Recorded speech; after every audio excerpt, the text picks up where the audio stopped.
wabarakatuh. Halo teman-teman semua.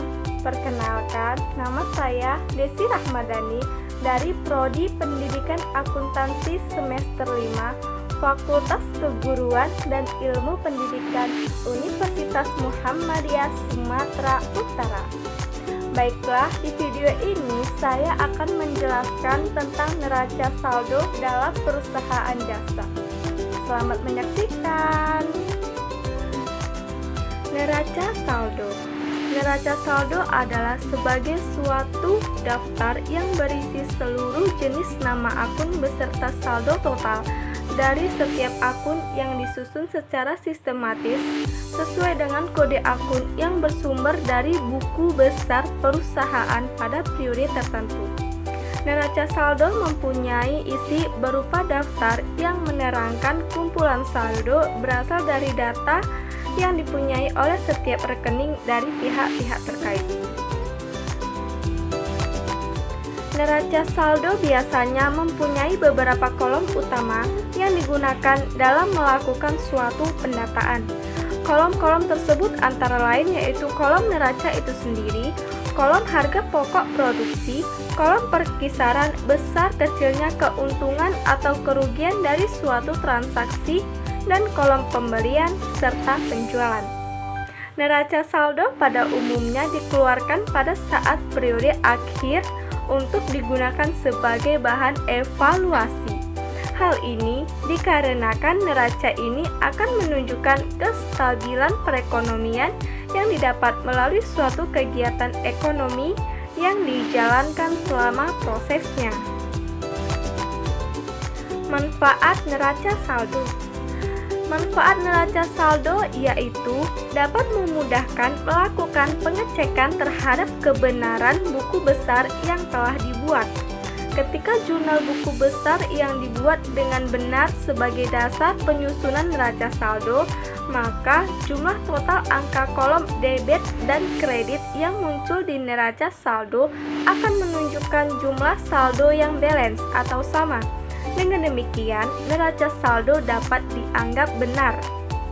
Penyusunan neraca saldo bermanfaat sebagai sumber pembuatan kertas kerja atau neraca lajur dan sebagai dasar penyusunan laporan keuangan perusahaan. Selanjutnya yaitu tujuan dan fungsi neraca saldo. Tujuannya yaitu untuk memastikan entry dalam sistem pembukuan perusahaan secara sistematis dan benar.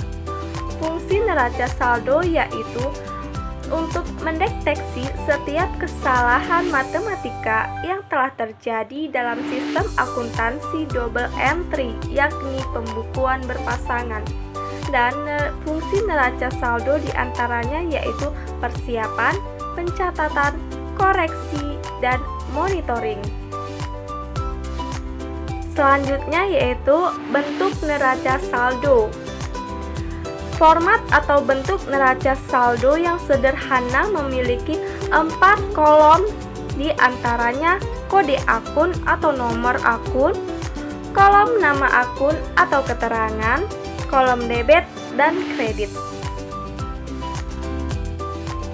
Nah, ini adalah contoh bentuk neraca saldo 4 kolom.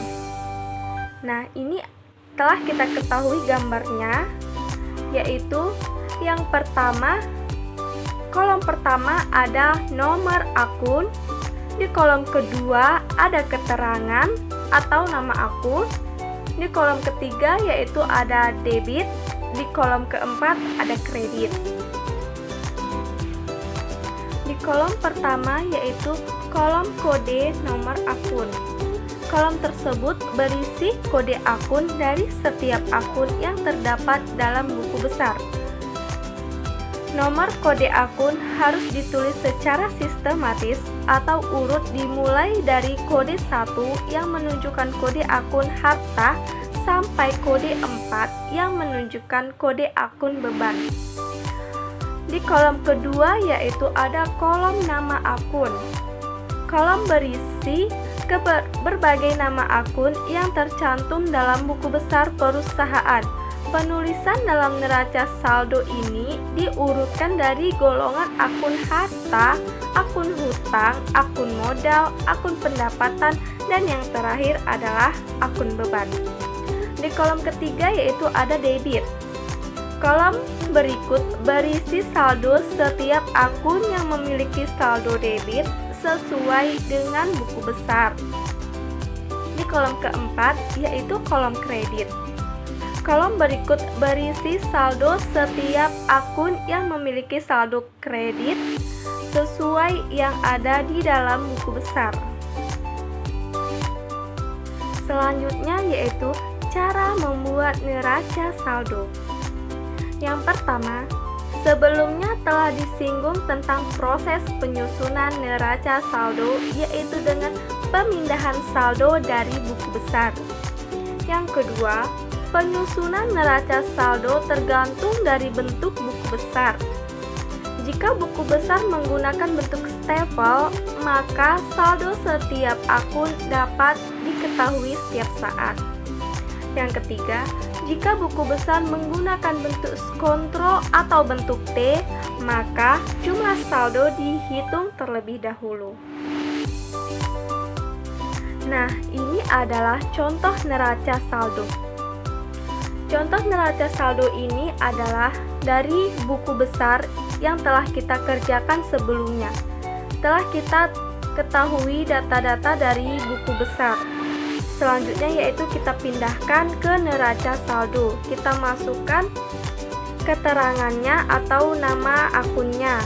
Di nama akunnya itu kita letak di keterangan atau uraian, dan jumlahnya kalau dia debit kita letakkan di kolom debit, kalau kredit kita letakkan di kolom kredit. Nah, sudah kita pindahkan dari buku besar ke neraca saldo seperti contoh yang di atas.